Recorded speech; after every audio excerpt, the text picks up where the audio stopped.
নাতি খানা তো আজকে সেরকম হয়েছে। আমরা তো নালে বেটা টিয়া দিবেন না। খানা তো খানা আবার টিয়া কি চুপ থাক। তো বলো কোরআনে যায় না, আয় তো আল্লাহর হচ্ছে খানা খাই। আরে সালামালাইকুম কাকা, স্বাস্থ্য বাড়লে কোন ভাব দিছেন? যা নাতি কি স্বাস্থ্য ভাই। ওরে কাকা হয়তো করতে পারতেন গেছেন আমার নাতি নাতির হলে কোনায় গেছেন? দাওয়াত খাইতে গেছিলাম আরে। কি দাওয়াত?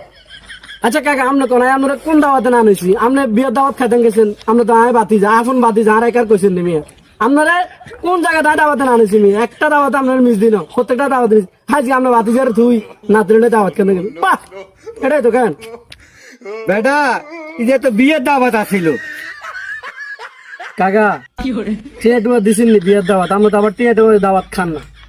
আর তো মনে হয় আমরা টিয়া দিছে না, আমরা তো আল্লাহর সাথে দাওয়াত চা খান না, আমাদের এটা অভ্যাস আছে। আপনি ঠিক কথা কইছেন, দাওয়াত খাই তুমি একটিও দেন, দাওয়াত খাই চলি আস। হ্যাঁ কাকা আমি বুঝছি, আমরা তো আল্লাহর সাথে দাওয়াত ছাড়া খাইতে না। গেছেন বেড়া করে মারি দিয়েছেন বালা করে, আল্লাহর সাথে দাওয়াত খানা মানে। যা তোমার কোন আরে দাওয়াতে যাইতে না, তোরা মান সম্মান বেশি শেষ করে গেল স্যার।